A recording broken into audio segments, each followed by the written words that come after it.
नए सफर की शुरुआत, चारों ओर शीतल हवा बह रही थी।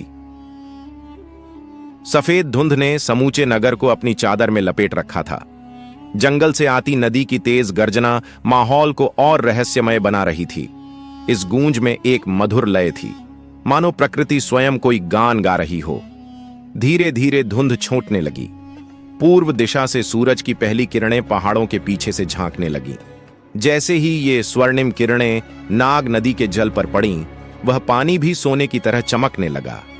इस नदी के किनारे खड़ा था एक विशाल भव्य राजमहल, अश्मक की राजधानी, महान महारठ साम्राज्य का गौरव।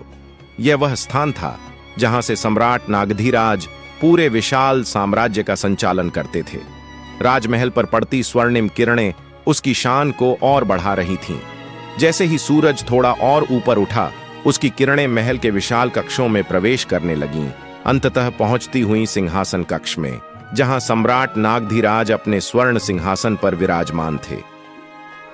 दरबार में युवराज का आगमन। राजमहल में दरबार सजा हुआ था। सम्राट अपने सिंहासन पर बैठे थे और मंत्रिमंडल अपने अपने स्थान पर उपस्थित था।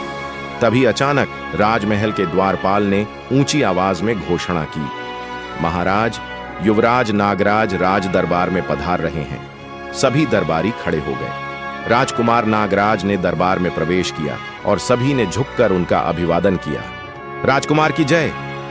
नागराज आगे बढ़े, सम्राट नागधीराज के सिंहासन के समक्ष पहुंचे, झुके। महाराज, नागराज बोले, मैं और राजकुमारी नागनिका अपने राज्य का भ्रमण करना चाहते हैं। हम अपनी भूमि और प्रजा को नजदीक से जानना चाहते हैं। इस यात्रा के लिए मैं आपकी आज्ञा लेने आया हूं। पूरा दरबार शांत हो गया। सम्राट नागधीराज कुछ क्षण गहरे विचार में डूबे रहे, फिर हल्की मुस्कान के साथ बोले, हमारे युवराज और उनकी भावी महारानी अपने राज्य को देखने, अपनी प्रजा को समझने जा रहे हैं। यह एक शुभ संकल्प है। दरबार तालियों की गूंज से भर उठा। सम्राट ने हाथ उठाया और सारा दरबार पुनः शांत हो गया। युवराज, आप यात्रा के लिए कब प्रस्थान करना चाहते हैं? सम्राट ने पूछा। महाराज, मैं तुरंत निकलना चाहता हूं, नागराज ने उत्तर दिया। सम्राट अपने सिंहासन से उठे।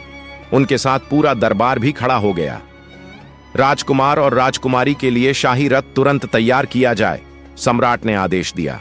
राजकुमार नागराज ने आगे बढ़कर सम्राट के चरण स्पर्श किए और उनका आशीर्वाद लिया।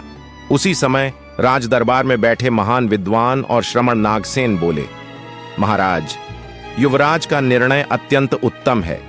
एक सच्चा सम्राट वही बनता है जो अपनी प्रजा के बीच जाकर उनकी समस्याओं को समझे। एक सच्चा राजा वही होता है जो प्रजा के दिलों में स्थान बना सके, जो अपनी प्रजा को अपने बच्चों की तरह स्नेह दे। मैं देख सकता हूं कि युवराज नागराज में यह सभी गुण पहले से ही हैं। वह निश्चित ही एक महान सम्राट बनेंगे। साधु, साधु, साधु। पूरे दरबार में श्रद्धा की गूंज उठी। सम्राट नागधीराज, युवराज नागराज और मंत्रीगण दरबार से बाहर निकले। नागसेन और उनके अनुयायी एक पंक्ति में प्रस्थान कर गए और मंत्रिमंडल भी दरबार छोड़कर चला गया। राजकुमार और राजकुमारी ने राजमहल में सभी से विदा ली। महारानी नागनंदा के चरण स्पर्श कर उनका आशीर्वाद लिया और यात्रा के लिए निकल पड़े। यात्रा की शुरुआत महल के मुख्य द्वार पर शाही रथ सुसज्जित खड़ा था। जैसे ही राजकुमार और राजकुमारी उसमें बैठे, राजमहल और दरबार के लोग उन पर पुष्प वर्षा करने लगे।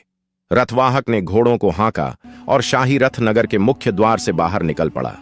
मंत्री नागधर भी उनके साथ यात्रा पर निकल पड़े। एक नई झलक यात्रा का समाचार पूरे राज्य में फैल चुका था। यह खबर पाकर प्रजा का उत्साह देखते ही बनता था। लोग इसे एक उत्सव की तरह मना रहे थे। जब रथ नगर से बाहर निकला तो हजारों की संख्या में लोग उसे देखने के लिए एकत्र हो गए। भीड़ इतनी अधिक थी कि सैनिकों को रथ को रोकना पड़ा। इसी भीड़ में एक युवा आदिवासी बालक अपनी मां के साथ राजकुमार और राजकुमारी को देखने आया था। जैसे ही राजकुमारी नागनिका की नजर भीड़ पर पड़ी, उसकी आंखें अचानक उस आदिवासी बालक से मिलीं।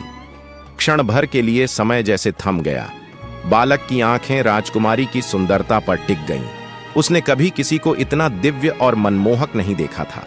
उसकी सांसें तेज हो गईं और उसका हृदय जोर से धड़कने लगा। वह खो सा गया था। उसे ऐसा प्रतीत हुआ मानो वह कोई सपना देख रहा हो, एक ऐसा सपना जिसमें वह स्वयं राजकुमार होता और राजकुमारी नागनिका के साथ शाही रथ में बैठा होता।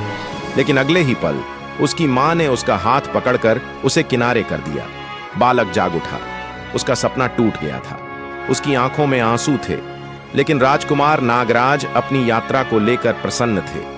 उस दिन उस आदिवासी बालक ने जीवन का एक कड़वा सत्य जाना। जब कोई सुंदर सपना टूटता है तो उसका दर्द, वेदना असहनीय होता है। वह आदिवासी बालक अपने आंखों में आंसू पोंछता है और अपनी मां का हाथ पकड़े जंगल की ओर लौट गया और शाही रथ तेजी से जंगल की ओर बढ़ने लगा।